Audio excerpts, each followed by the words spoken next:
السلام علیکم خواتین و حضرات. عرض فقیر جناب سید سرفراز احمد شاہ صاحب کی دل کی گہرائیوں سے نکلی روحانی گفتگو پر مبنی کتاب پیج 51. بہت ہی انٹرسٹنگ کویسچن ہے.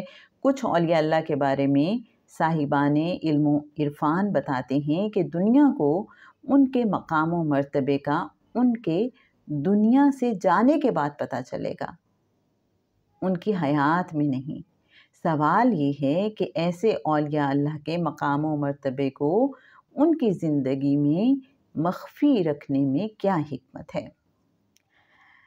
مرشد کامل جناب سید سرفراز احمد شاہ صاحب اس کا جواب یوں دیتے ہیں کہ جن اولیاء اللہ کے مقام کا ان کی دنیاوی زندگی میں لوگوں کو پتہ نہیں چلتا، وہ عام طور پر بلند مرتبہ اولیاء کرام ہوتے ہیں. ان میں سہار اور ایبزارپشن کی قوت اتنی زیادہ ہوتی ہے کہ وہ اپنے مرتبے پر دھیان نہیں دیتے، اور جب وہ دھیان نہیں دیتے تو یہ بات ان کی زبان پر آتی بھی نہیں. اس طرح کے دوسرے اولیاء اللہ کو اجازت نہیں ہوتی کہ وہ کسی دوسرے ولی اللہ کے مقام کا بھید کھولیں. اس وجہ سے بھی کسی کو ان بلند مرتبہ اولیاء اللہ کے مقام کا پتہ نہیں چلتا. البتہ ان کے دنیا سے جانے کے بعد اگر کسی نے خواب میں ان کو دیکھا اور انہوں نے اس شخص پر اپنا مقام منکشف کر دیا تو اس آدمی کی زبانی دنیا کو پتہ چل جائے گا. ان کے دنیا میں ہوتے ہوئے کسی کو ان کے مقام کا پتہ نہ ہونا دراصل ان کے بلند مرتبہ ہونے کی نشانی ہے.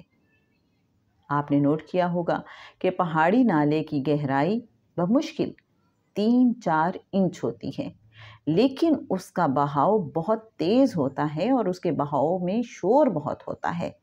بہت دور سے بہنے کی آواز سنائی دیتی ہے. ندی کے بہاؤ کا شور پہاڑی نالے سے کم ہوتا ہے. دریا بہت سکون سے بہہ رہا ہوتا ہے، اس کے بہاؤ سے بہت ہلکی آواز پیدا ہوتی ہے. سمندر جس میں سب دریا گرتے ہیں وہ خاموش ٹھہرا ہوا ہوتا ہے. جتنا کسی ولی اللہ کے پاس علم ہوگا، کوئی ولی اللہ جتنے بلند مقام پر ہوگا، وہ اتنا ہی اس بات سے بے پرواہ ہوگا کہ لوگ میرے بارے میں جانیں کہ میں کیا ہوں. جیسے سمندر کی تہہ میں بہت بڑے بڑے بحری جہاز ڈوبنے کے بعد چھپ جاتے ہیں، اسی تہہ میں آبی مخلوق اور نباتات بھی پوشیدہ ہوتے ہیں. اس کے باوجود سمندر کی سطح پرسکون ہوتی ہے. جو اولیاء اللہ بلند مقام پر چلے جاتے ہیں انہیں پہچاننا مشکل ہوتا ہے. اگر ایک بلند مقام ولی اللہ کو کشف کے ذریعے پتہ چلا ہے کہ آج نیا چاند دکھائی دے جائے گا تو بھی وہ کبھی کسی سے نہیں کہے گا میاں آج چاند دکھائی دے جائے گا، چھوڑو تم دیکھنے مت جانا. وہ خاموش رہے گا.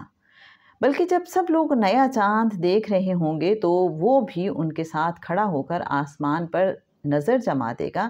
اس لیے نہیں کہ اسے اپنے کشف پر یقین نہیں تھا، بلکہ اس لیے کہ وہ روحانی مشاہدات تو کر چکا، اب ظاہری مشاہدہ بھی کرنا چاہتا ہے. عام انسان جو ان نقطوں سے واقف نہیں وہ سوچے گا کہ یہ کیسا ولی اللہ ہے جسے یہ علم نہیں کہ آج چاند نکلا ہے. جتنا بڑا ولی اللہ ہے اتنا ہی وہ عام لوگوں میں بیٹھ کر عام لوگوں کی سی زندگی گزارتا ہے. لیکن پھر بھی اگر ہم غور کریں تو ہمیں وہ منفرد اور مختلف نظر آئے گا. جب ہم اس کے زندگی گزارنے کے طور طریقے گہرائی سے دیکھیں گے تو وہ ہمیں عام لوگوں سے علیحدہ دکھائی دے گا. میرے اچھے سامعین، بہت ہی انفارمیٹیو جواب جناب سید سرفراز احمد شاہ صاحب کا.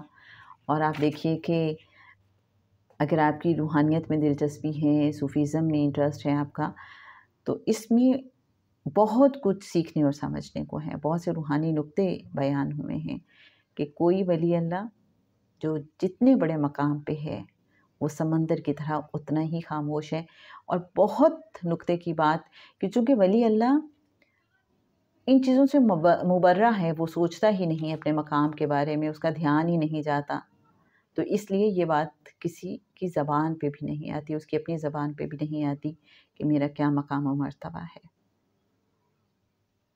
اور حقیقت تو یہ ہے کہ جناب سید سرفراز احمد شاہ صاحب کو دیکھ کے بھی ایسا ہی احساس ہوتا ہے، ایک ایسا ہی یقین ابھرتا ہے، اور اس میں کوئی شک نہیں کہ وہ روحانیت کے بہت ہی بلند مقام پہ فائز ہیں، سمندر کی طرح خاموش، اور جیسا ٹھہراؤ جناب سید سرفراز احمد شاہ صاحب میں نظر آتا ہے، بہت کم اولیاء اللہ میں یہ چیز دیکھنے میں آتی ہے۔